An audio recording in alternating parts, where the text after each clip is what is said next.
말씀을 내용을 생각하면서 천천히 함께 봉독하도록 하겠습니다.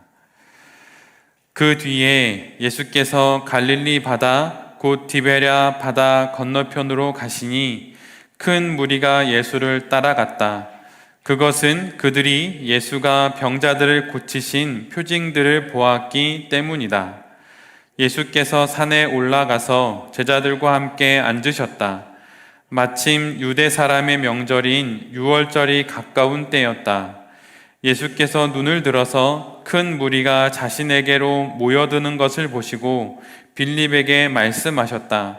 우리가 어디에서 빵을 사다가 이 사람들을 먹이겠느냐? 예수께서는 빌립을 시험해 보시고자 이렇게 말씀하신 것이었다. 예수께서는 자기가 하실 일을 잘 알고 계셨던 것이다. 빌립이 예수께 이렇게 대답하였다. 이 사람들에게 모두 조금씩이라도 먹게 하려면 빵 200데나리온어치를 가지고서도 충분하지 못합니다. 제자 가운데 하나이며 시몬 베드로와 형제간인 안드레가 예수께 말하였다. 여기에 보리빵 5개와 물고기 2마리를 가지고 있는 한 아이가 있습니다. 그러나 이렇게 많은 사람에게 그것이 무슨 소용이 있겠습니까? 예수께서는 사람들을 앉게 하여라 하고 말씀하셨다. 그곳에는 풀이 많았다. 그래서 그들이 앉았는데 남자의 수가 5,000명쯤 되었다. 예수께서 빵을 들어서 감사를 드리신 다음에 앉은 사람들에게 나누어 주시고 물고기도 그와 같이 해서 그들이 원하는 대로 주셨다. 그들이 배불리 먹은 뒤에 예수께서 제자들에게 이렇게 말씀하셨다. 남은 부스러기를 다 모으고 조금도 버리지 말아라. 그래서 보리빵 5덩이에서 먹고 남은 부스러기를 모으니 12광주리에 가득 찼다. 사람들은 예수께서 행하신 표징을 보고 이분은 참으로 세상에 오시기로 된 그 예언자이다 하고 말하였다. 예수께서는 사람들이 와서 억지로 자기를 모셔다가 왕으로 삼으려고 한다는 것을 아시고 혼자서 다시 산으로 물러가셨다. 아멘. 모두 자리에 앉으시겠습니다. 오늘은 요한복음 6장의 말씀을 가지고 풀밭 위에서의 하늘잔치, 풀밭 위에서의 하늘잔치라고 하는 제목으로 함께 하나님 말씀을 나누도록 하겠습니다. 오늘 우리가 함께 보는 말씀은 우리에게 매우 친숙한 오병이어라고 하는 말씀이지요. 사복음서 모두에 이 오병이어 기적은 기록되어 있습니다. 마태, 마가, 누가, 요한 모두에 한 13개 정도의 공통된 말씀이 있는데 그 중에 첫 번째 말씀이 바로 오늘 우리가 함께 보는 오병이어의 말씀이에요. 그런데 실은 이 사복음서는 하나님의 말씀을 전함에 있어서 실은 그 내용의 기록의 모습들이 약간 다릅니다. 마태는 마태복음을 기록하면서 예수님의 일들을 기록할 때 아주 길게 설명을 합니다. 그래서 사복음서 중에 가장 긴 분량을 차지하고 있는 게 마태복음이죠. 그래서 예수님의 행적을 설명하고 또 설명을 합니다. 반면에 마가복음은 16장밖에 되지 않는 그 작은 분량에서 알 수 있듯이 아주 급박하게 예수님이 누구인지를 선포하는 내용들로 되어 있어요. 그래서 읽다 보면 매우 간략한 설명들로 예수님을 그저 선포하는 그런 내용으로 가득 차 있는 게 마가복음입니다. 반면에 누가복음은 매우 차근차근히 아주 세세하게 내용들을 설명하는 것을 넘어서서 설득을 합니다. 이러이러하기 때문에 예수님이다. 그러하기 때문에 예수님이 그리스도라 이렇게 설득을 하게 되는 것이죠. 반면에 요한복음은 여러 가지 예수님의 일들과 예수님의 여러 가지 기록들을 기록함에 있어서 매번 똑같은 결론을 도달하게 우리를 이끌고 있습니다. 그래서 앞에서 우리가 봤던 38년 된 병자를 고치는 일에 있어서나 아니면 수가성 여인과의 나누는 대화에 있어서나 니고데모와의 대화에 있어서 그리고 오늘 우리가 함께 보는 오병이어의 기록에 있어서나 늘 언제나 다른 이야기들을 하고 있지만 그 이야기들의 결론은 늘 언제나 똑같습니다. 예수가 그리스도라고 하는 사실, 그것을 재차 또 재차 거듭 또 거듭 이야기하는 것이 바로 요한복음의 특징이에요. 그래서 오늘 우리가 함께 보는 오병이어의 기적 역시 요한은 이 모든 내용을 지나서 예수님이 그리스도라고 하는 그 결론에 이르도록 우리를 안내하는 것입니다. 요한복음에는 총 7개의 표적이 기록되어 있어요. 그리고 이미 우리가 3개의 표적은 지났고 오늘 우리는 4번째 표적인 오병이어의 표적을 함께 지나게 되는 것이죠. 그런데 그 표적들을 보면 그 표적이 벌어지는 그 상황 가운데 관련된 사람들이 있고 또 그 표적을 바라보는 사람들이 있고 또 그 표적의 대상이 되는 사건들이 있습니다. 그리고 그 표적을 일으키셔서 사람들로 하여금 당신이 그리스도라고 하는 사실을 알게 하시는 예수님이 등장하게 되지요. 오늘 오병이어 역시 그러한 모양새로 되어 있어요. 5천 명이 넘는 사람들이 예수님을 따라오고 또 예수님께서 이적을 행하시자 그것을 보고 놀라는 사람, 또한 빌립과 안드레라는 제자들이 등장하고 그것에 대한 예수님의 설명이 등장하게 됩니다. 오늘 본문은 그 후에, 그 뒤에 라고 하는 이 시간에 대한 표현으로 시작이 되지요. 그런데 사실 오늘 우리가 함께 보는 요한복음 6장 1절은 요한복음 5장 마지막 절에 이어서서 시간의 순서로 이어지고 있는 것은 결코 아닙니다. 5장의 끝과 6장의 처음 그 사이에 사실은 많은 사건들이 있었어요. 그럼에도 불구하고 사도 요한은 그 많은 사건들 중에 특별히 선별하여서 5장 뒤에 6장의 가장 앞부분에 오병이어라고 하는 그 기적의 사건을 선택해서 그곳에 넣어 놓음으로 우리로 하여금 그 이적을 읽도록 만들어 놓았다고 하는 것이죠. 그래서 특별히 사도 요한이 오병이어의 사건을 선택한 거예요. 그래서 이 사건을 봄으로 말미암아 우리로 하여금 예수가 그리스도라고 하는 그 고백을 할 수 있도록 특별히 수많은 그 사건들 중에 오병이어를 선택한 것이죠. 예수님은 디베랴의 갈릴리 바다 건너편에 머무시게 됩니다. 이때 많은 사람들이 예수님을 따르게 되죠. 예수님을 따랐던 이유는 예수님께서 많은 기적을 행하셨기 때문입니다. 그래서 아주 큰 무리가 예수님을 따랐어요. 그때 예수님은 당신을 따르는 5천 명이 훨씬 넘는 사람들을 보시고 제자 빌립에게 이렇게 말씀하십니다. 우리가 어디서 떡을 사서 이 사람들을 먹이겠느냐? 우리가 어디서 떡을 사서 이 사람들을 먹일 수 있겠느냐? 예수님은 떡을 구할 수 있는 곳을 물으십니다. 사실 복음서를 읽다 보면 예수님은 매우 다양하게 질문을 하세요. 내가 낫고자 하느냐? 이렇게 물으시기도 하시고 때로는 나에게 좀 물을 달라고 요청하시기도 하시죠. 그러기에 오늘 오병이어의 이 사건 앞에서 예수님께서 어디서 우리가 떡을 구할 수 있겠느냐라고 묻지 않으시고 다르게 물으실 수도 있는 거예요. 예를 들면 우리가 얼마나 많은 양의 떡을 우리가 구해야 하겠느냐, 이렇게 그 구해야 하는 양을 물을 수도 있겠죠. 아니면 우리가 누구에게 이 5천 명이 넘는 사람들을 먹일 수 있는 이 양식을 누구에게 구해야겠느냐라고 그 사람을 물을 수도 있을 거예요.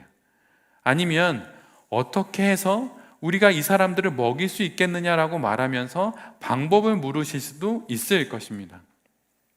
그런데 오늘 예수님은 그렇게 묻지 않으세요. 오늘 예수님은 우리가 어디서 떡을 사서 이 사람들을 먹일 수 있겠느냐라고 말씀하시면서 어디서라는 질문으로 장소를 물으십니다. 달리 말하면 어디로부터 우리가 이 사람들을 먹일 수 있는 떡을 구할 수 있겠느냐라는 으로 질문하시는 것이죠. 교회는 사실은 어떻게라는 질문이 아니라 어디서라고 하는 질문에 답하는 공동체예요. 어떻게 이 문제를 해결해야 하는지, 어떻게 이 난관을 해결해야 하는지, 그 어떻게라는 질문에 답하는 공동체가 실은 교회는 아닙니다. 그래서 유진 피터스는 그가 쓴 책에서 교회를 향하여서 이렇게 이야기를 했어요. 교회란 어떻게라는 질문에 답하는 그런 공동체가 아니라 누구와 무엇을 이라고 하는 질문에 답하는 공동체라고 말이죠. 이 세상에서 벌어진 여러 문제들에 대한 해법과 해결책, 그런 것을 답해주는 공동체가 아니라 누구와 그 문제를 해결할 것이며 누구와 무엇을 통해 그 문제를 해결할 것인지라고 물어야 하고 그 문제에 답하는 공동체가 바로 교회라고 하는 거예요. 오늘 예수님께서 하신 말씀도 유진 피터슨이 했던 그 말과 같은 맥락을 가지고 있지요. 어떻게 이 문제를 해결할 것인가? 라는 것이 중요한 것이 아니라 어디서부터, 어디로부터 우리가 이 문제를 해결해야 할 것인가? 라고 하는 그 질문을 이 문제 앞에 우리가 던져야 한다고 예수님께서 말씀해 주시는 것입니다. 교회뿐만 아니라 신앙 공동체뿐만 아니라 믿음을 가지고 있는 내 자신 역시 마찬가지예요. 내가 겪고 있는 어떤 문제 앞에 어떻게 이 문제를 해결할까?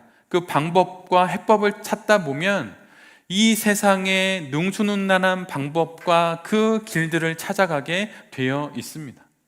그러다 보면 그 방법들을 갖고 나의 문제를 해결하다 보면 결국 세상이 나올 수 있는 그 결론에 이르게 되는 거예요. 많은 교회들이 분란에 빠지거나 믿음의 공동체가 시련을 겪게 되는 그 이유들은 그들에게 닥친 많은 문제들을 어떻게 해결할까라고 하는 그 질문 앞에서 능수능란하게 문제를 해결하는 세상의 해법들을 보고 그것을 교회 안에 가지고 들어옴으로 말미암아 그것으로 교회 안의 문제를 해결하게 됩니다. 그러면 세상이 낳는 그 결과를 교회도 낳게 되는 거예요. 그런데 오히려 그 해법이, 그 결론이, 그 해결책이 결국은 또 다른 문제의 원인이 되어 많은 어려움을 겪게 되는 것이죠. 성도 자신도 마찬가지입니다. 내게 닥친 여러 시련과 아픔과 어떤 문제들 앞에 어떻게 그것을 해결할까라고 하는 질문에 답을 찾으려고 할 때 우리 모두는 그 해법을 통하여서 오히려 더 어려운 시련에 맞닥뜨리게 되는 거예요. 그래서 어떻게라는 질문이 아니라 어디서로부터 이 문제를 해결해야 할 것인가 라고 하는 그 질문을 우리가 모든 문제 앞에 먼저 던져야 하는 것입니다. 오늘 군중들은 예수님께 열광합니다. 왜냐하면 그들이 던진 질문, 어떻게 이 나의 배고픔을 해결할까라고 하는 그 질문에 예수님께서 답해 주시는 것처럼 보였기 때문이에요. 그런데 이 군중들은 자신들의 기대가 채워지지 않자 그 열광은 어느새 예수 그리스도를 향한 분노로 뒤바뀌게 됩니다. 그래서 예수님을 십자가에 못 박게 되는 것이죠. 어떻게라고 하는 질문으로 자신의 인생을 살아가고 신앙 앞에, 예수님 앞에 어떻게라는 질문만 던질 때 나의 그 질문에 답이 없는 순간이 찾아올 때 우리 역시 이 군중들처럼 하나님께 열광하던 그들이 예수님께 분노하듯 그렇게 우리도 변해버릴 수 있는 거예요. 그러기에 우리에게 닥친 모든 문제들 앞에 그리고 그것들이 해결되는 그 과정들 속에서 우리는 늘 언제나 어디서로부터 이 문제를 해결해야 하고 누가 이 문제를 해결하고 계신지를 바라볼 수 있어야 합니다. 기적을 하나님과 분리하면 그것은 그저 놀라운 기가 막힌 사건일 뿐이에요. 우리가 아무리 그럴듯한 어떤 무엇인가를 경험한다 하더라도, 놀라운 이적을 경험한다 하더라도 만약 그것이 어디서라는 질문으로부터 비롯되지 않았다면 그것은 한순간에 기가 막힌 사건에 지나지 않습니다. 그리고 결국은 그것을 통하여서 어느 순간 그것이 내게 유익이 되지 않을 때 신앙이 하찮은 것처럼 되어 버리는 것이죠. 2000년 전 디베라 바닷가에 5천 명의 사람들이 문제에 직면했듯 우리도 문제에 직면하며 삽니다. 그것이 모두 다 이 땅을 살아가는 모든 인생들의 당연한 인생의 여정이에요. 문제 없는 사람은 없습니다. 그리고 시련 없는 인생은 이 땅에 아무도 없어요. 그러다 보니 그 시련을 해결하기 위한 해결책을 누구나 다 원하고 방법과 해법을 찾게 되지요. 근데 그렇게 분주하게 찾다 보면 예수님을 놓쳐버리게 됩니다. 어떻게 이 문제를 벗어날까, 해결할까, 그러다 보면 예수님을 놓쳐버리게 돼요. 그래서 모든 문제의 해법의 시작은 어디서 이 문제를 해결하기 시작할까라고 하는 질문을 내 자신에게 먼저 던지는 것입니다. 나의 해법은 어디로부터 오는 것일까?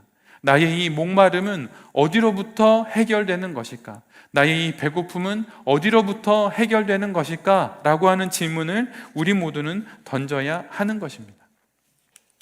니고데모와의 만남, 38년 된 병자와의 만남, 수가성 여인과의 만남, 그 모든 것에서 늘 언제나 예수님은 너의 그 배고픔과 너의 그 지적인 그 고민과 너의 삶의 그 불안, 그 모든 것들은 어디서부터라고 하는 질문으로 해결될 수 있다라고 말씀해주고 계시는 거예요.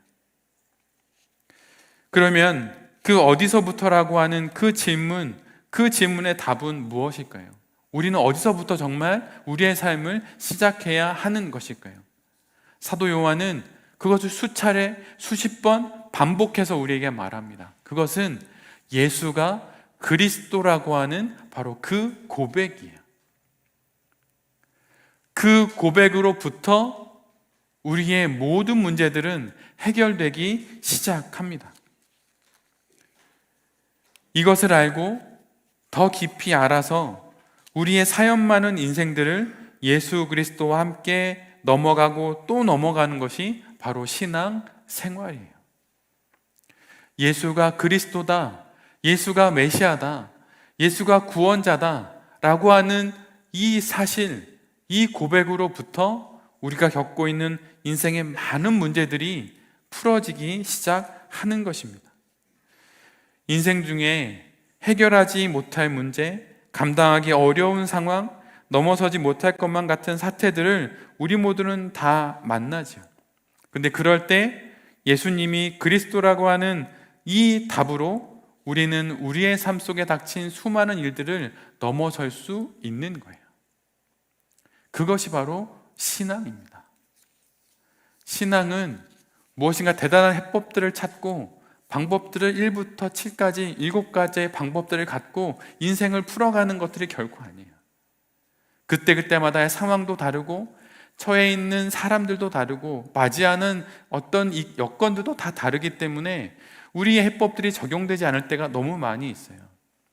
그러나 그 모든 것들이 만약 예수가 그리스도라고 하는 그 고백으로부터 시작된 것이라면 우리는 마침내 그 모든 문제를 지나갈 수 있게 되는 것입니다. 이 사실을 오늘 오비영이어의 기적은 빌립을 향한 예수 그리스도의 그 질문으로 우리 모두가 보게 하는 거예요. 모세를 보십시오. 그는 40세의 나이에 이집트의 왕자였어요. 권력의 실세입니다. 그는 이미 이집트의 그 대단한 문화들을 다 배웠던 지적인 그런 높은 지식들도 있었어요. 그리고 40대의 건장한 몸도 가졌고 능력도 있었고 권력도 있었죠. 그런데 그가 자신의 동족이 박해받는 모습을 보고 이 일을 어떻게 해결할까라고 다가서는 그 순간 그는 자신이 가진 그 모든 것을 통하여서 살인을 저지르고 맙니다. 그 도망자의 신세가 되어 80세가 되어서 다시 하나님의 부르심을 받게 되는 것이죠. 내 자신으로부터 그리고 어떻게라는 방식으로 문제를 풀어가는 것은 바로 모세와 같은 일을 반복하게 되는 거예요. 그런데 40년이 지나고 가진 것이 아무것도 없는 그 삶을 살아가는 80세 노인이 하나님으로부터 시작하자 그는 이스라엘 백성을 이끄는 지도자가 되었고 그들을 출애굽시켰고 40년의 광야 생활을 이끌었고 마침내 그들을 가나안으로 집어넣는 그 일을 감당하게 되는 것입니다. 신앙은 어떻게라는 질문이 아니라 어디서부터? 라고 하는 질문으로 살아가는 거예요. 신앙은 나로부터라고 하는 질문이 아니라 하나님으로부터 라고 하는 그 질문으로 살아가는 거예요. 이것이 믿음이 없는 세상 사람들과 믿음이 있는 성도의 가장 큰 차이입니다. 어려운 일을 만날 때, 힘든 일을 만날 때 어떻게 풀어가지? 어떻게 일을 해결하지? 그러다 보면 세상의 방법들을 쫓아가게 되어 있어요. 세상엔 수많은 방법들을 늘 언제나 우리에게 제시합니다. 그러나 성도는 그것이 궁극적인 문제 해결의 답이 되지 않는다는 걸 아는 사람들이에요. 그래서 궁극적인 문제 해결을 위해서 하나님으로부터, 예수가 그리스도라고 하는 그 고백으로부터 나의 삶의 문제를 해결하는 사람, 바로 그 사람이 성도라고 하는 것이죠. 그럴 때 보리떡 5개와 물고기 2마리, 그 당시 가난한 평범한 한 사람의 한 아이의 도시락의 모양인데 그것이 하나님의 일을 위한 귀한 도구로 사용되어지는 것을 보게 되는 것입니다. 강가에 굴러다니는 돌멩이 하나가 하나님의 손에 들려서 골리앗을 무찌르는 그 일을 보게 되는 것, 바로 그것이 우리 안에서 벌어지는 일들이에요. 사람들이 보기에 하찮은 것이라고 해도 아무런 상관이 없습니다. 얼마나 하찮을까요? 어린아이가 싸온, 우리 은우가 싸온 도시락, 주먹밥 3개가 5,000명을 먹이는 일들이 벌어진 거예요. 그 3개로 누구를 먹일 수 있겠습니까? 그런데 그 일이 벌어지는 것입니다. 근데 그 일의 시작은 바로 어떻게라는 질문이 아니라 어디서? 라고 하는 질문으로 시작되는 거예요. 오늘 본문을 보면 예수님의 이 질문에 빌립이 대답을 합니다. 근데 빌립의 대답을 자세히 보면 빌립은 계산을 해요. 돈이 얼마나 필요한지를 이야기를 합니다. 성인 장정이 하루 열심히 일해서 벌 수 있는 일당, 그 일당의 200일치만큼 돈이 필요하다고 계산해서 예수님께 말씀을 드립니다. 5,000명이 먹어야 하니 분명 그 200일치 그 일당으로도 부족할 거예요. 그런데 사실 빌립이 하는 이 일들을 우리도 우리의 일상에서 우리도 똑같이 저지릅니다. 우리들은 아주 쉽게 하나님의 말씀을 비인격화 시켜요. 말씀을 읽으면서 글로 말씀을 읽다 보니 물리적으로는 우리가 글을 읽고 또 문자를 읽다 보니 거기에서 인격적인 하나님을 읽어내지 못하는 거예요. 그래서 막상 성경은 읽지만 하나님은 보지 못하고 막상 말씀은 읽지만 예수 그리스도를 보지 못하는 것이죠. 그래서 글을 읽으면서 인격을 떠올리는 것은 참으로 어려운 일입니다. 말을 들으면서 인격을 떠올리는 것도 참으로 어려운 일이에요. 사실 성도들이 말씀을 읽으면서 인격을 떠올리지 못하는 이유는 사실 한 가지가 있어요. 물론 여러 가지가 있을 수 있지만 한 가지는 뭐냐면 사실은 기도하지 않기 때문이에요. 성도가 하는 수많은 신앙생활 중에 여러 은혜의 방편들이 있지만 가장 인격적인 건 사실 기도입니다. 기도의 세계가 내 안에 잘 다져져 있는 사람은 말씀을 읽으면서 그 말씀을 글자 너머로 나에게 다가오시는 하나님을 보려고 하는 그런 경향들이 있어요. 그런데 기도의 세계가 많지 않으면 성경책을 마치 책처럼 읽게 되죠. 근데 오늘 빌립이 그런 거예요. 예수님의 말씀을 들으면서 예수님의 말씀 앞에 이 상황들 속에 하나님을 보지 못하는 것이죠. 그래서 계산기를 두드립니다. 200일치가 필요합니다. 근데 이것으로도 부족합니다라고 말하는 것이죠. 그런데 성경은 바로 우리가 이렇게 모든 사건과 모든 하나님의 말씀을 비인격화하는 우리들을 향해서 끊임없이 우리의 그 영혼의 빈틈을 파고들어서 우리로 하여금 하나님을 보게 하고 예수님을 보게 합니다. 오늘 이적을 소위 오병이어라고 말을 하지요. 쉽게 하나의 놀라운 사건이 됩니다. 그러나 사도 요한은 그 사건의 수풀을 헤치고 그 안에 있는 한 분을 보게 하시는데 바로 예수 그리스도를 보게 하는 거예요. 글자, 특히 숫자는 그 사건 속에 있는 수많은 사람들을 쉽게 비인격화합니다. 우리 모두가 함께 겪었던 12.9 참사로 불리는 이태원 참사로 인해 희생당한 분들이 156명이에요. 근데 우리는 아직 그분들의 얼굴도 모르고 이름도 모르고 국적도 모릅니다. 그래서 신문은 한 번의 사건으로 156명이 죽었다고 말하죠. 근데 사실 이것은 한 명이 죽은 156개의 사건이에요. 같은 사건이지만 그것을 인격적으로 들여다보면 그것은 전혀 다른 사건이 되어버립니다. 누군가의 아들이 죽은 것이고 누군가의 딸이 죽은 것이며 누군가의 형제가 죽은 거예요. 그래서 이 일을 인격적인 눈으로 바라볼 때 비로소 그 일의 실체가 보이게 되는 것이죠. 이후로 이 사건이 어떤 식으로 전개되는지 우리 모두는 기도하면서 함께 이 상황과 함께 우리 모두 동행해야 할 것입니다. 이처럼 사건을 걷어내면, 숫자를 걷어내면 사람이 보이는 법이에요. 기적을 걷어내면 표적이 보이는 것입니다. 놀라운 기막힌 사건을 걷어내면 그 사건을 누가 했고 어디서부터 이것이 비롯되었는지가 보이게 되는 거예요. 오늘 오비영이어의 기적은 말 그대로 그냥 기적이 아닙니다. 하나님으로부터 비롯된 하나님이 하신 일이라고 하는 것이죠. 오늘의 성경은 우리에게 그러기에 모든 사건들을 바라보는 이 시선 속에서 빌리처럼 계산하지 말고 하나님을 보라고 우리에게 말하고 있어요.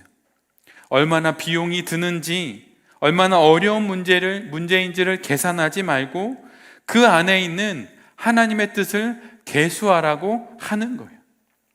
아브라함을 보십시오. 그 늙은 노인이 후손이 없는 그에게 하나님께서 그의 나이를 계산해 보라고, 너의 지금의 형편을 한번 계산해 보라고 말씀하시지 않으시고 저 밤하늘의 별들을 계수해 보라고 말씀하세요. 그러자 그가 밤하늘의 별들을 계수하면서 마침내 하나님의 은혜를 받는 믿음의 사람이 되어 버리는 것입니다. 우리 모두도 마찬가지예요. 내가 겪고 있는 어떤 문제 앞에 계산기를 두드리는 것이 우리가 해야 할 일이 아닙니다. 계산하는 것이 아니라 하나님의 은혜를 계수하는 것이 바로 우리 모두가 해야 할 일이라고 하는 거예요.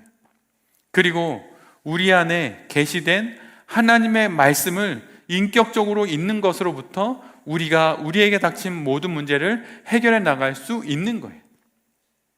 우리 돌베개 교회가 끊임없이 말씀을 묵상해야 한다고, 읽어야 한다고, 매일매일 말씀을 가까이 해야 한다고 말하는 이유는 그것이 훈련이기 때문이 결코 아닙니다. 매일 하나님을 인격적으로 만나는 그 수단으로 우리에게 계시된 것이 하나님의 말씀이기 때문이에요. 그 말씀을 읽는 것을 통해서 인격적인 하나님을 만나게 되는 겁니다. 그럴 때 내게 닥친 문제 앞에서 계산기를 두드리지 않고 하나님의 은혜를 계수하기 시작하는 거예요. 지금의 이 일이 사실은 예전에도 이와 같은 일들이 있었음을 알게 되고 그 은혜를 떠올리며 우리에게 닥친 지금의 문제들을 넘어서게 되는 겁니다. 빌립에 이어서 안드레는 예수님께 이렇게 말을 합니다. 여기 하나이에 보리떡 5개와 물고기 2마리가 있습니다. 그런데 이것으로 어떻게 이 5,000명을 먹일 수 있겠냐고 그렇게 안드레는 이야기하죠. 사실 안드레의 이 말은 아직 현실을, 상황을 분간하지 못한다고 여기는 예수님에게 이 현실의 이 상황이 얼마나 터무니없는 상황인지를 일깨우려 드는 그런 모습인 거예요. 무엇인가 근거가 될 만한 것을 가져와서 그분께 하나님 이걸 뭐 해보시죠, 이런 게 아닙니다. 이 5,000명, 장정망 5,000명이고 대략 2만이 넘는 이 사람들을 먹이려면 아주 많은 것이 필요한데 우리에게는 지금 이 도시락 하나밖에 없다고 말하는 거예요. 그러면서 이 현실의 어려움을 조금 제대로 알라고 그렇게 예수님께 말씀드리는 것입니다. 좀 현실을 분간하라고, 지금 이 일이 얼마나 어려운 일인지는 알고 있냐고 그렇게 말씀하시는 거죠. 말씀을 드리는 거죠. 그런데 예수님께서 빌립과 안드레의 이 말씀을 다 들으시고 모인 모든 사람들을 앉게 하십니다. 근데 그때의 장면을 요한은 이렇게 기록해요. 예수께서 이르시되 이 사람들로 앉게 하라 하시니 그곳에 잔디가 많은지라. 빌립과 안드레가 보기에 거기 모인 사람들은 자신들이 해결해 주어야 할 골치 아픈 숫자였는지 모르지만 예수님께는 푸른 초장에 누워서 무엇인가를 먹이고 입혀야 할 양으로 보였던 거예요. 그래서 사도 요한은 그들을 그냥 자리에 앉았다 말하지 않고 그들이 잔디에 앉았다라고 말씀하는 것입니다. 예수님께 그들은 배고픈 5천 명의 사람들이 아니었어요. 그들은 그분이 입히시고 누이시고 먹이시고 그 가란 목을 축여줘야 하는 양들이었던 것이죠. 우리가 잘 알고 있는 시편 23편 1절로 2절에 이런 말씀이 있죠. 여호와는 나의 목자시니 내게 부족함이 없으리로다. 그가 나를 푸른 불밭에 누이시며 쉴 만한 물가로 인도하시는도다. 예수 그리스도로부터 나의 문제를 보면 그 안에서 나를 풀밭으로 이끄셔서 거기에 앉히시고 나를 먹이시는 목자 되시는 예수님을 볼 수 있게 되는 것입니다. 그리고 그렇게 나를 앉히셔서 부족함 없이 넉넉히 나를 먹이시는 그 목자 되시는 예수님을 만나게 되는 것이죠. 오늘 사도 요한은 그렇게 예수님께서 5천 명의 사람들을 먹이시고 나서 어떠한 결과가 있었는지 기록하게 되는데, 그때 그 기록을 3단계에 걸쳐서 이렇게 기록해요. 예수님은 무리들이 원하는 대로 주셨습니다. 그리고 예수님은 무리들을 배불리 먹이셨어요. 그리고 예수님은 무리들을 먹이시고 12바구니가 남도록 넉넉히 주셨습니다. 원하는 만큼 주시고 배불리 먹이시고 넉넉히 남도록 예수님은 그들을 먹이셨던 거예요. 목자 되시는 예수님이 그분의 양인 우리를 그렇게 먹이시고 입히십니다. 이것을 바라보는 그 눈이 바로 믿음의 눈이고 바로 신앙의 눈이라고 하는 것이죠. 예수 그리스도께서 이렇게 우리의 문제 속에서 우리와 함께 하시며 우리를 먹이시고 계신 거예요. 그런데 왜 예수님께서는 당신이 이렇게 하실 걸 아시면서 왜 빌립에게 질문하시고 왜 안드레의 이야기를 들으시고 그 어린아이의 도시락을 받으셨을까요? 사실 그 부분을 사도 요한은 오늘 본문 6절에 이렇게 기록해 놓고 있어요. 메시지로 읽어드리면 다음과 같습니다. 예수께서는 자신이 할 일을 이미 알고 계셨다. 우리는 우리가 닥친 문제 앞에서 어떻게 이걸 해결해야 될지 전혀 모르지만 빌립도 모르고 안드레도 모르고 도시락을 가져온 그 아이도 모르고 거기에 있는 그 누구도 아무도 모르지만 예수님은 이미 자신이 할 일을, 당신께서 하신 일을 이미 다 알고 계세요. 그럼에도 왜 물으시는 걸까요? 그것은 당신께서 이미 하실 그 일에, 알고 계신 그 일에 빌립을 동참시키는 거예요. 안드레를 동참시키는 것입니다. 그리고 그 도시락을 가지고 온 아이를 동참시키는 거예요. 오병이어의 기적에서 여러분 누가 가장 크게 놀랐을까요? 그것은 그 도시락을 가져온 아이였을 거예요. 엄마가 싸준 도시락, 그래서 쫓아다녔던 예수님, 근데 그분의 손 안에서 자신의 도시락의 뚜껑이 열리고 자신이 싸온 그 오병이어의 그 음식이, 하찮은 음식이 5천 명, 2만 명을 먹이고도 남는 것을 본 그 아이가 가장 놀랐겠죠. 오늘 오병이어의 기적은 사실은 그 아이를 위한 축제일 수도 있어요. 그 아이를 위한 하늘 잔치일 수도 있습니다. 예수님께서 우리에게 수많은 시련 앞에 우리가 삶을 살아갈 때 우리에게 질문하시고 우리에게 동참하시라고 말씀하시는 그 모든 것은 우리에게 은혜를 주시기 위함이에요. 이미 주님께서 당신이 하실 모든 일을 알고 계십니다. 그리고 그걸 아신 채로 우리에게 질문하시는 거죠.